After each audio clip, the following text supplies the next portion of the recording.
혹시 여러분도 요즘 휴대폰을 들여다보며 오늘은 누가 연락했을까 하고 기다린 적 있나요?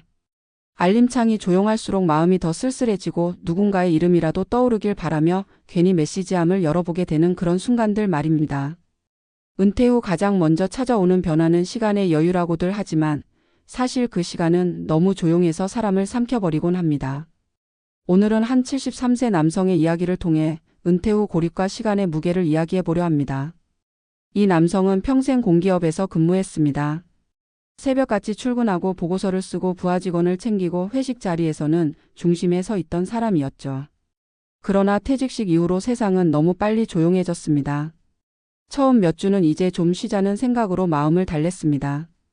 하지만 한 달이 지나고 두 달이 지나자 이상한 일이 벌어졌습니다. 전화가 끊겼습니다. 카톡방도 조용해졌습니다. 회사 단체방에서는 여전히 회의와 업무가 오가는데 자신만 빠진 대화창이 낯설고 서운했습니다. 내가 그렇게 불필요한 사람이었나라는 생각이 문득 스쳤습니다. 그의 하루는 점점 단순해졌습니다. 아침 7시에 일어나 창밖을 보고 TV를 켜고 뉴스와 아침마당을 보며 커피 한 잔을 마십니다. 오전 9시쯤이면 이미 할 일이 없습니다. 평생 시간을 쪼개며 일하던 사람에게 텅 빈 하루는 낯선 벌판과도 같습니다. 점심은 혼자 식탁에 앉아 국을 덜어 먹습니다. 오후엔 잠깐 동네를 한 바퀴 돌지만 걷는 사람도 말 거는 사람도 없습니다. 그렇게 오후가 지나고 해가 기울면 또 하루가 지나갑니다. 그런데도 문자 하나 전화 한 통이 오지 않습니다. 그는 어느 날 실험을 해보기로 했습니다. 내가 먼저 연락하지 않으면 누가 먼저 연락을 줄까? 그 결과는 놀라울 만큼 냉정했습니다. 2주 동안 단 한 통의 연락도 오지 않았습니다. 생일에도 축하 메시지는 오지 않았습니다. 함께 골프를 치던 친구들은 여전히 바쁘고 회사 동료들은 자신보다 후배들이 중심이 된 모임으로 바뀌어 있었습니다. 그렇게 그는 깨달았습니다. 내가 속했던 사회적 관계는 직장이라는 울타리 위에서만 존재했던 것이었다는 사실을. 은퇴 후 고립은 단순히 혼자 있는 시간의 문제가 아닙니다. 그것은 나를 기억해주는 사람이 사라지는 경험입니다. 사회학자들은 이를 관계적 상실이라고 부릅니다. 돈보다 건강보다 은퇴자들이 가장 두려워하는 것은 나를 찾는 사람이 없어지는 것입니다. 그 남성은 말했습니다. 회사 다닐 땐 휴대폰이 쉴 새 없이 울렸어요.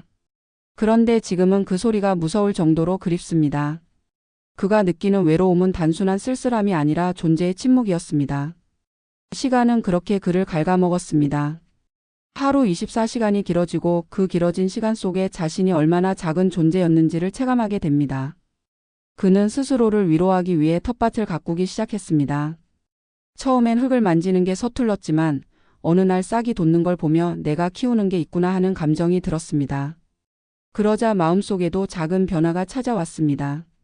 이웃과 인사를 나누고 동네 경로당에 나가 커피를 함께 마시기 시작했습니다. 그 작은 대화들이 다시 사람의 체온을 느끼게 했습니다. 전문가들은 말합니다. 은퇴 후의 고립은 관계 단절이 아니라 관계 재구성의 시간이라고. 직장에서의 관계가 사라진 자리에 새로운 연결을 만들어야 합니다.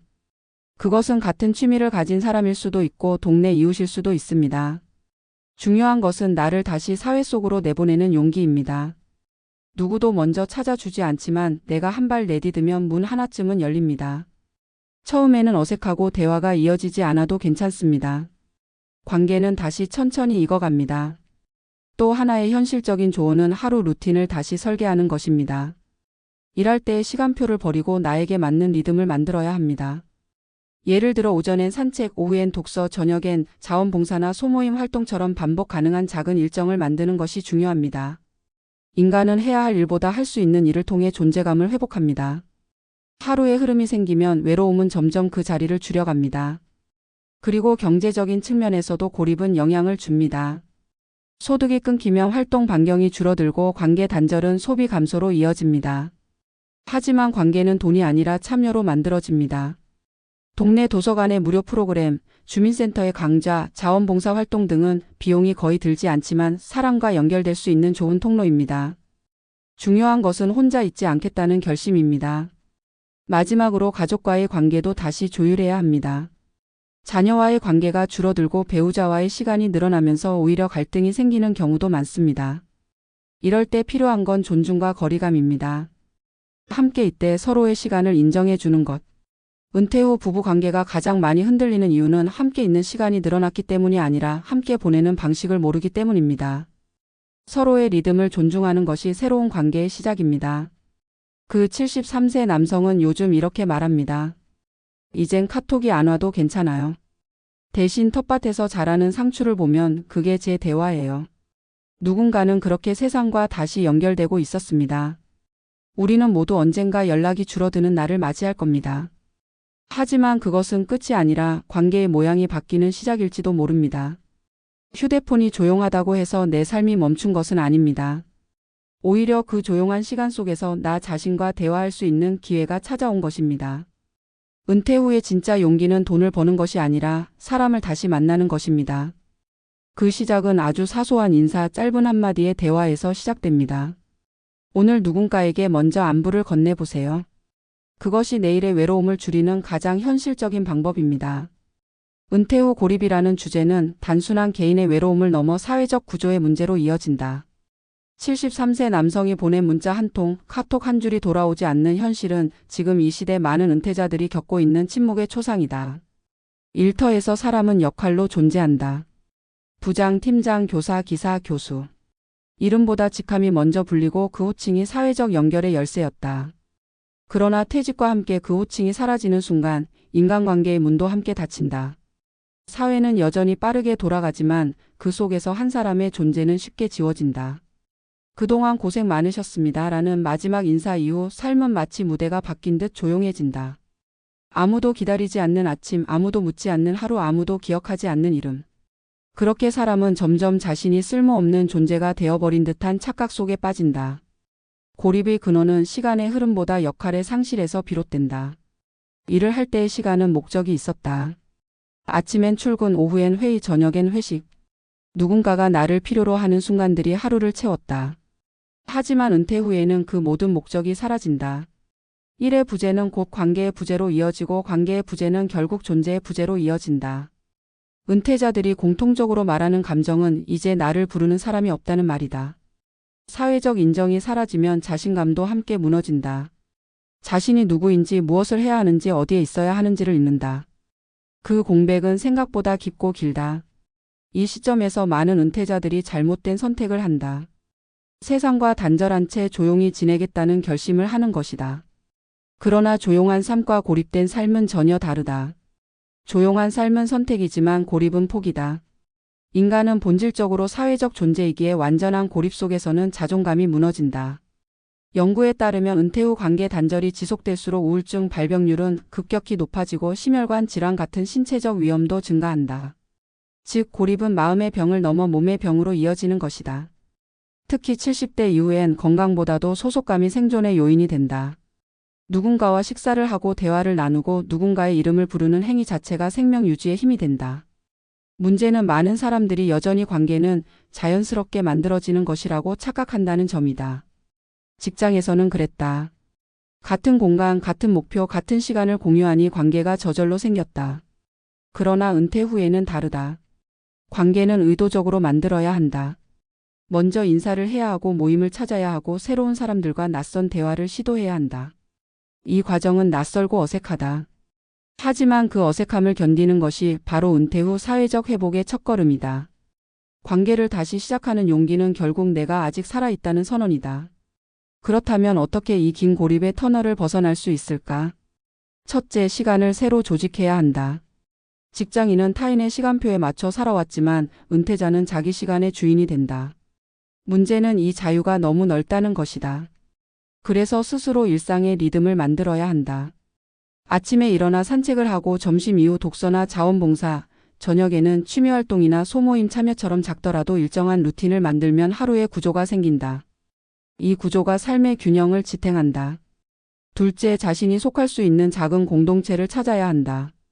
그것이 종교 모임이든 주민센터 강좌든 노인복지관의 프로그램이든 상관없다. 중요한 건 함께 있는 시간을 만들어가는 것이다. 사람은 듣는 것보다 말할 때 살아있음을 느낀다. 자신의 이야기를 들어주는 누군가가 있다는 사실이 고립의 벽을 무너뜨린다. 셋째, 가족관계를 새롭게 설계해야 한다. 은퇴 후에는 가족이 유일한 사회가 되지만 그 관계는 결코 단순하지 않다. 자녀는 각자의 삶에 바쁘고 배우자는 오히려 하루 종일 함께 있는 낯선 사람이 되기도 한다.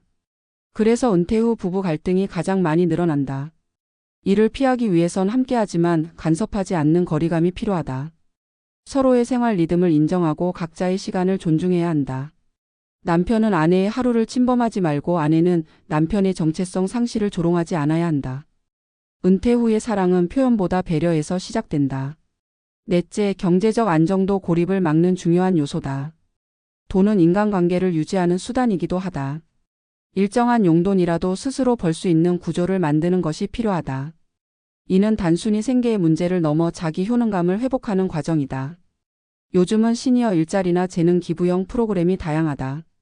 나이 들었다고 일을 포기하기보다 내가 할 수 있는 일을 찾아 나서는 것이 사회적 재진입의 길이다. 일을 다시 하는 것이 아니라 나를 다시 쓰는 일이다. 마지막으로 가장 중요한 건 마음의 루틴이다. 많은 은퇴자들이 하루를 버티는 데는 성공하지만 하루를 살아내는 데는 실패한다. 그 차이는 마음의 루틴이 있느냐 없느냐에 달려 있다. 예를 들어 매일 아침 스스로에게 오늘은 누구에게 말을 걸어볼까라는 질문을 던지는 것, 하루의 감정을 기록하는 것, 감사한 일을 3가지씩 적는 것. 이런 사소한 의식들이 고립의 벽을 허문다.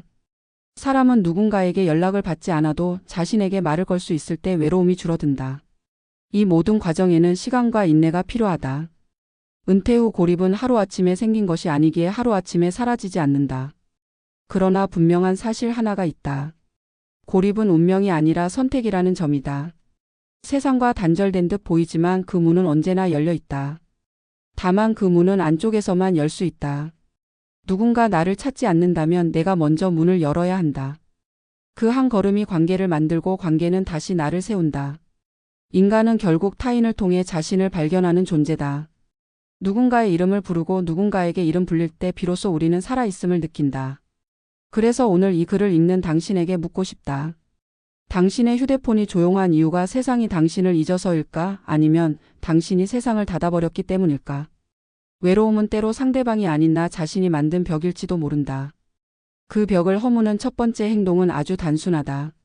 먼저 인사하는 것, 먼저 전화를 거는 것, 먼저 안부를 묻는 것이다. 그 한마디가 세상과 다시 연결되는 시작이 된다. 은퇴 후의 시간은 길지만 그 길 위에 관계라는 불빛을 켤 수 있다면 그 길은 외롭지 않다. 중요한 건 누가 나를 기억하느냐가 아니라 내가 누구를 기억하느냐이다. 문자 하나 오지 않는 하루라도 내가 먼저 안부를 전할 용기를 가진 사람은 결코 고립되지 않는다. 은퇴 후의 진짜 성공은 돈이 남는 삶이 아니라 사람이 남는 삶이다. 그리고 그 삶은 오늘 내가 건네는 한마디 인사에서 시작된다.